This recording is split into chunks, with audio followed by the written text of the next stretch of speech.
Gut, also ich bin Angela Krause von dem Verein Salam Shalom, Arbeitskreis Palästina Israel. Wir sind 3 Gruppierungen, die hier heute Abend den Abend veranlasst haben. Das ist einmal die jüdisch-palästinensische Dialoggruppe.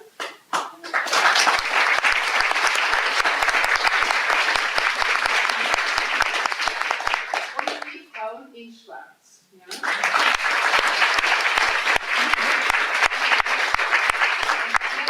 Also Salam Shalom, Arbeitskreis Palästina Israel. Ja. Der Referent, und er lehrt an der Universität in Exeter, Südengland. Das ist eine von den Exzellenzuniversitäten in England, Großbritannien. Und er ist außerdem noch der Direktor des Europäischen Zentrums für Palästina-Studien. Es gibt nur eins und das ist das, was er leitet. Also wirklich eine prominente Persönlichkeit.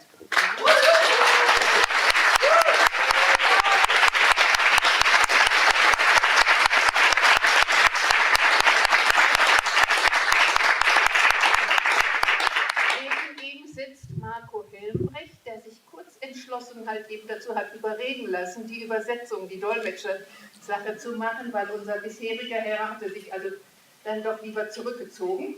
Ist okay, müssen wir.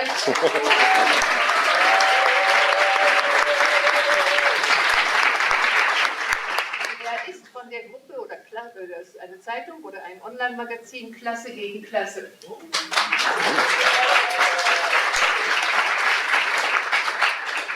Dass wir hier sein können, verdanken wir vor allen Dingen den Herrn Rechtsanwalt Mathis Breuer.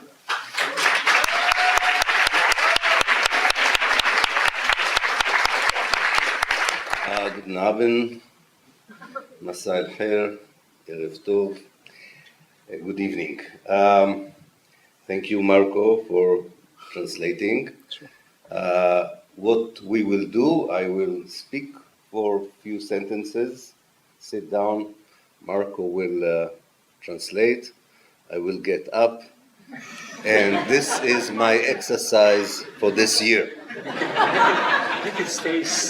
Wir werden das also no, I don't want to, yeah, bitte. That's it, because I don't think the people in the back can see me. It's a great pleasure to be here after so many years. But there is a feeling that history repeats itself. We went through similar anxiety in 2009, but I'm glad that at least the legal system in Germany is still open-minded enough and reminding the people of Germany that it is still a democracy.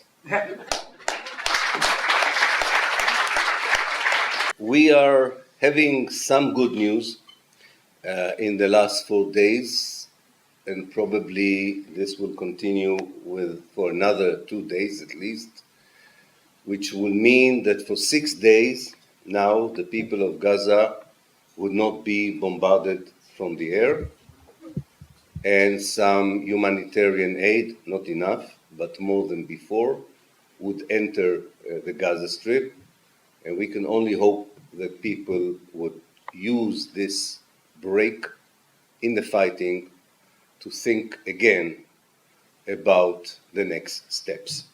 What they should understand is something that was already hinted to by the Secretary General of the United Nations when he said that he condemned the actions of the Hamas on the 7th of October, but he wanted to remind the world that these actions took place within both a historical context and a moral context.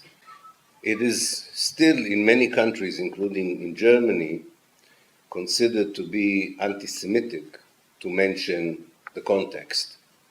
But we should insist as educated people, intelligent people, people who are confident about the morality, that people would not shut us up when we want to explain to ourselves and others what happened and what should happen next.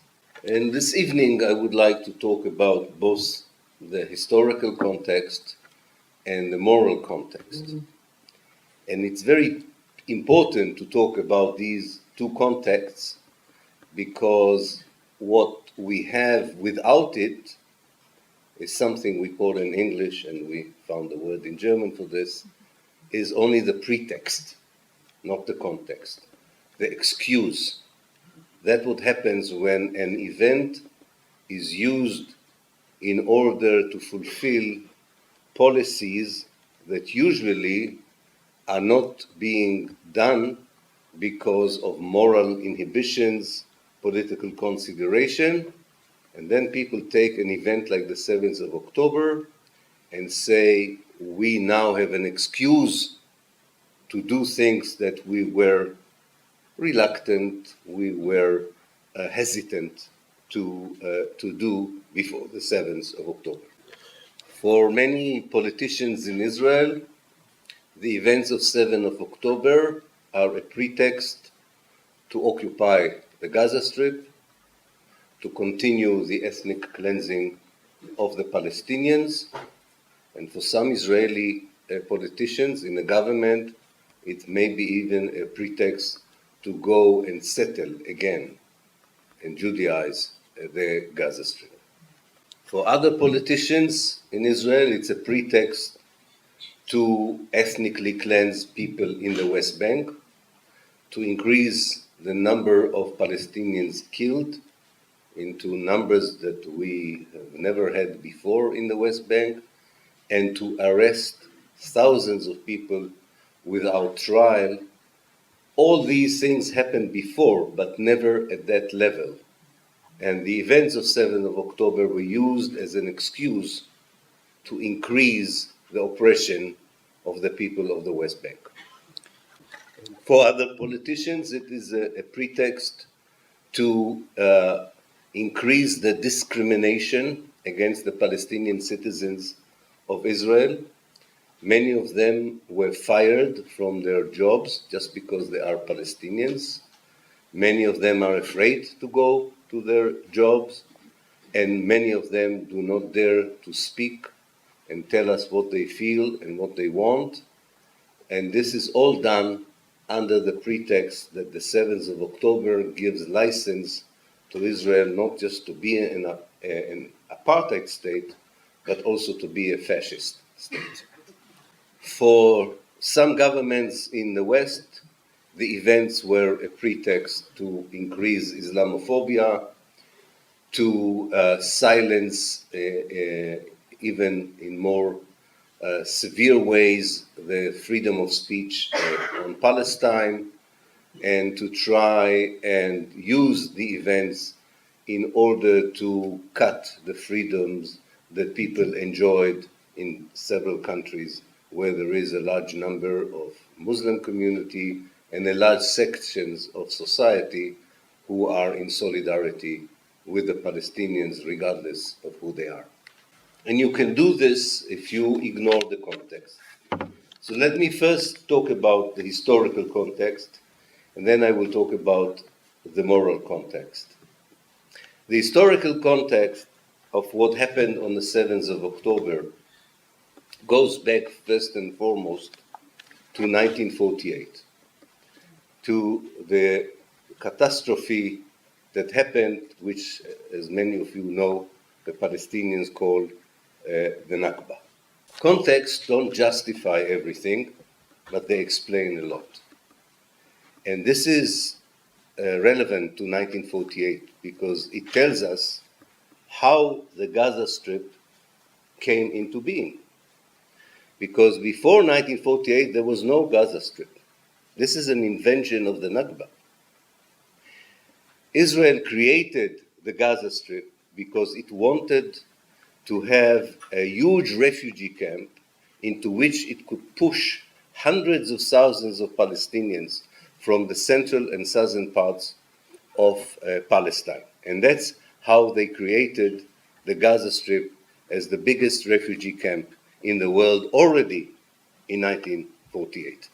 The last group of people expelled into this huge refugee camp called the Gaza Strip, where the people living in villages on whose ruins some of the kibbutzim that were attacked on the 7th of October were built.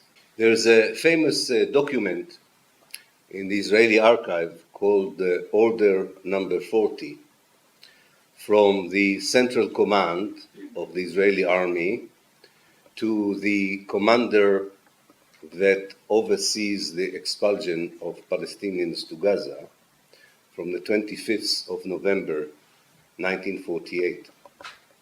And in the document, he lists all the names of the villages that has, and I quote word by word, these villages have to be destroyed, its people have to be expelled to the Gaza Strip, the villages should be burned, and the stone houses of the villages should be demolished.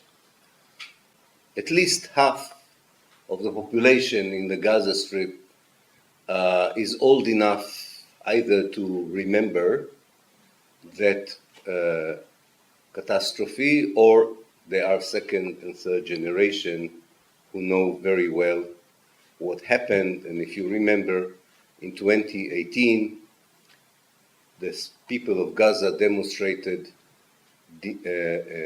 next to the fence between Israel and the Strip, demanding their right of return to the villages from which they or their parents or their great-parents were expelled.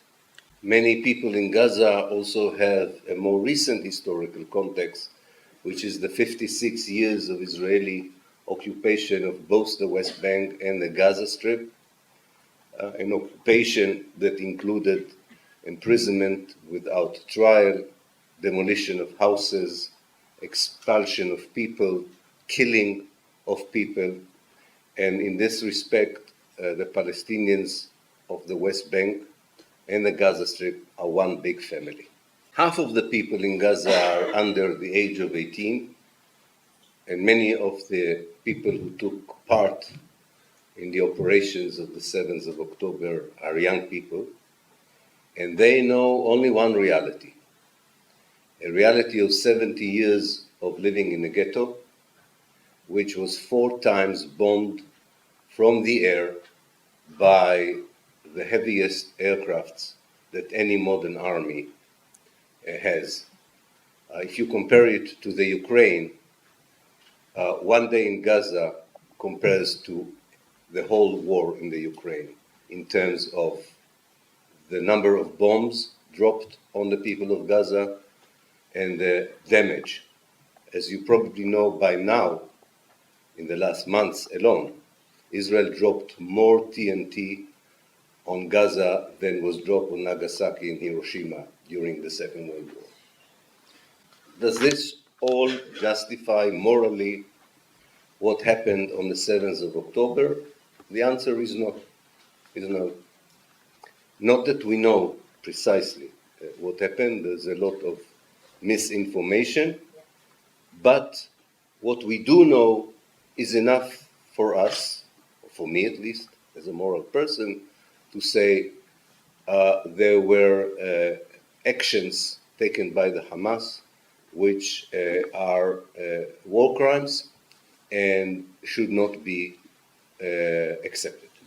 In the history of struggle against oppression, in the history of struggle against colonization, and this is what the Palestinian struggle is, there are chapters of violence committed by the oppressed or by the colonized that are immoral and are not accepted regardless of our full understanding for why there is a struggle or why we justify, in general, the struggle.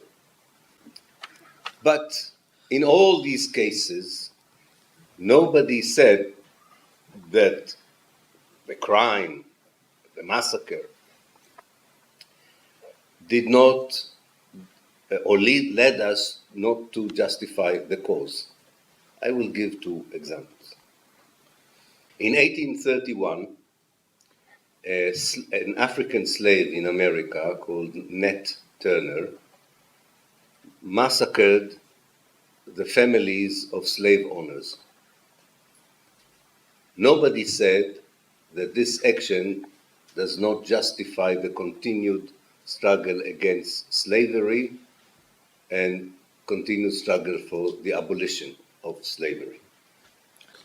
In July 1962, the Algerian liberation movement massacred families of the French settlers in the city of Oran, and nobody said that because of that Algeria should not be free and that the French colonialism should not end.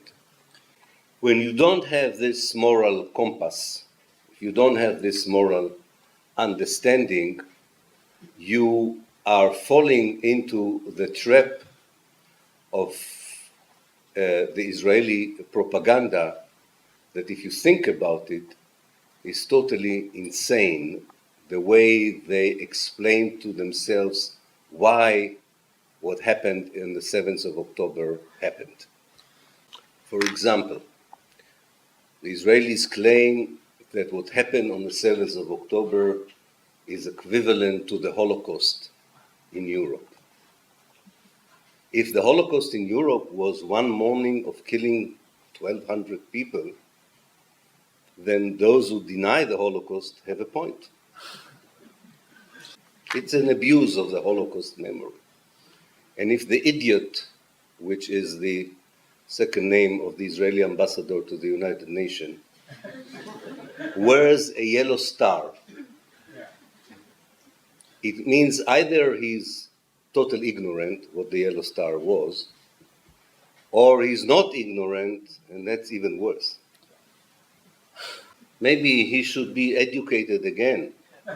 My parents wore the yellow star here. I know what it means. He doesn't know.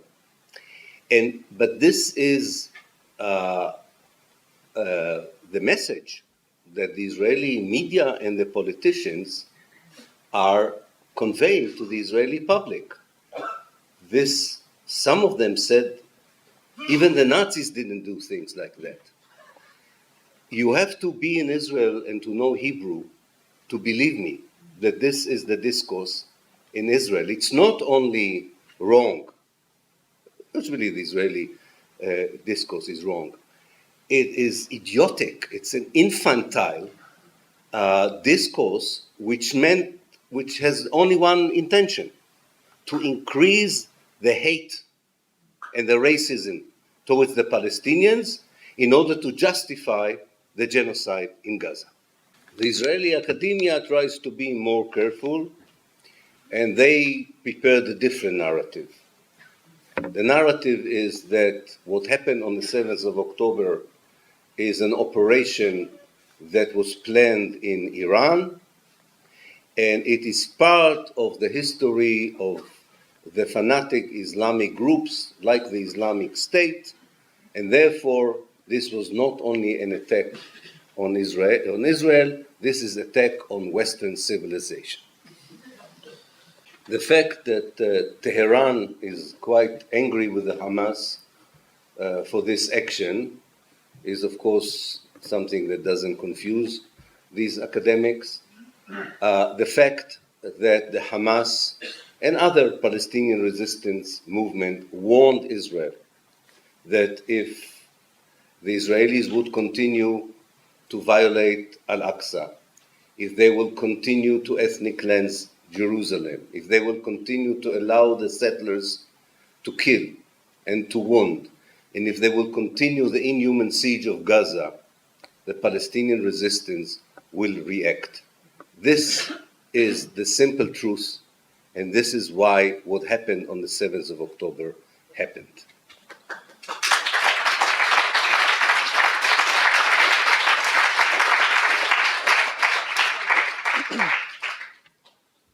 And this is what is so sad about the events of this last November and October. as terrible as they are not going to change anything. This is the bad news.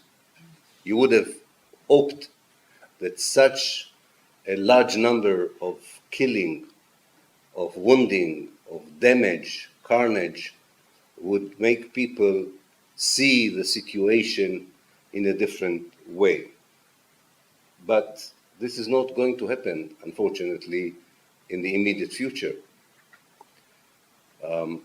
Israel will continue to look for ways, as it did since 1948, how to have as much of Palestine as possible with as few Palestinians in it as possible. This is not going to change. The Palestinian resistance will continue to resist. Sometimes it would use, okay. Thank you. Okay.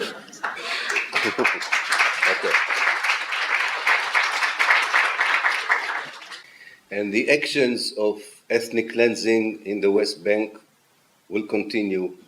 The discrimination against the Palestinian citizens of Israel will continue, and the Palestinian refugees will still not have the right to return, which is recognized by the international community. But this is for the short run. We should be looking a bit wider into a more distant future and be more optimistic about it. Because it may take time, but one of the lessons the Israelis are not willing now to learn, but they will learn it, is that actually they don't have the military power to solve their problem with the Palestinians.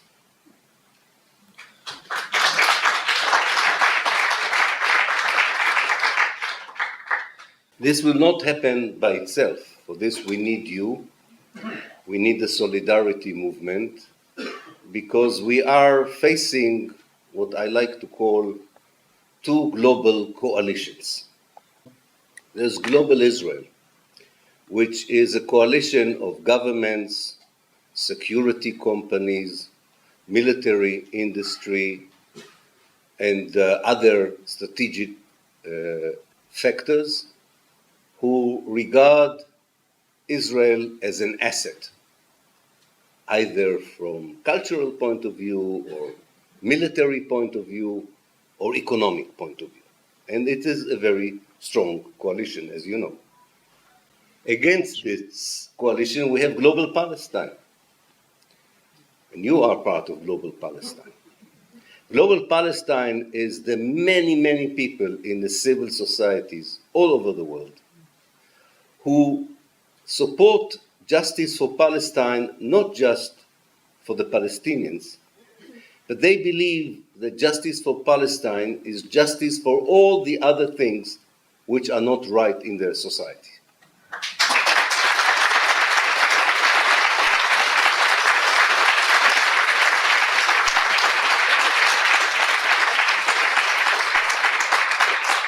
It's not surprising that the same people in Italy that want to send the life seekers, the refugees, to Albania, and the people in Britain that want to send the refugees to Rwanda are the greatest supporters of Israel.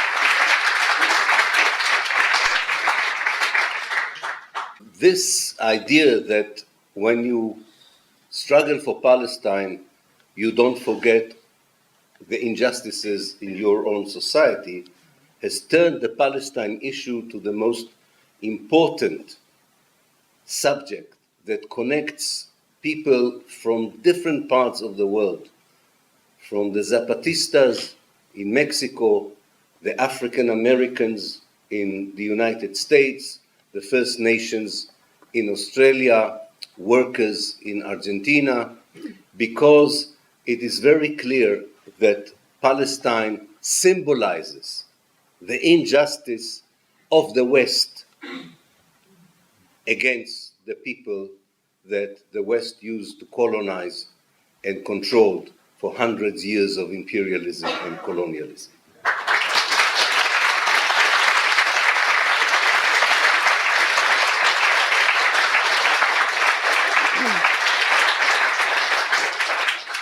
And this is why we oppose Zionism, because we are not afraid to talk about Muslim racism when we find it, Christian racism, Hindu racism.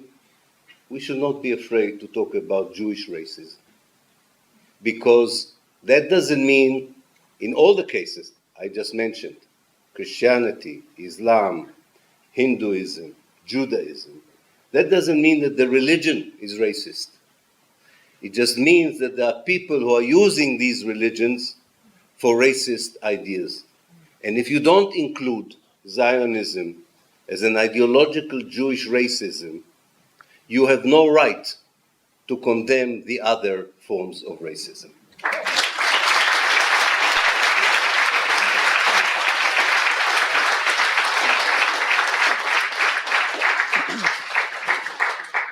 What was the last sentence? Didn't catch it. No, but they understood. They clapped. That's okay. Please say so. That's okay. It's my last sentence, as you can. I see that Marco gets tired. So do I. So to sum up, I think that like every time in history when you have such a terrible reality as we are experiencing, not we, the people of Gaza, are experiencing now, we always have to think, first of all, of what can we do to stop it. And I know you all did a lot. And I think in many ways the ceasefire now is the result of public opinion, which shows that it has to be increased because contrary to what the Israelis say, they are susceptible to pressure. You can pressure them. Because without our pressure, the Palestinians would continue to suffer from oppression and colonialism. They cannot fight it by themselves. They need us, and they need our solidarity. And what is very clear, and this will come out a bit later, that the Palestinians are going to stay in historical Palestine. And the Israelis have only two options.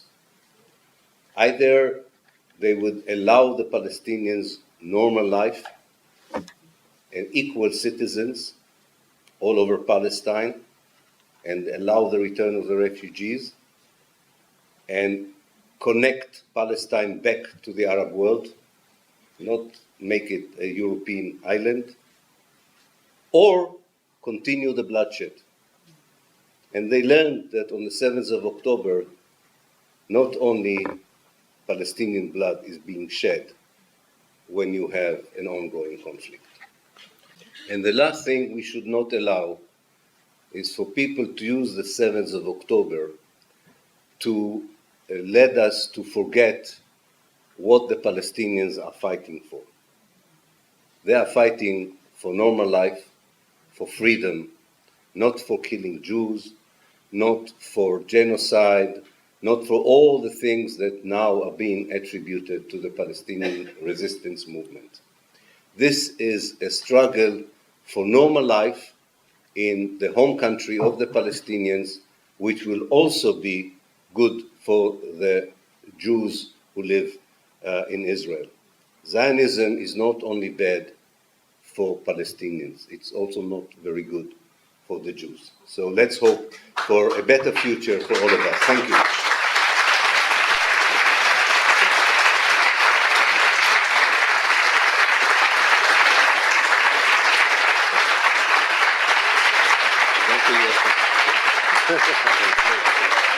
We've got a second one after this.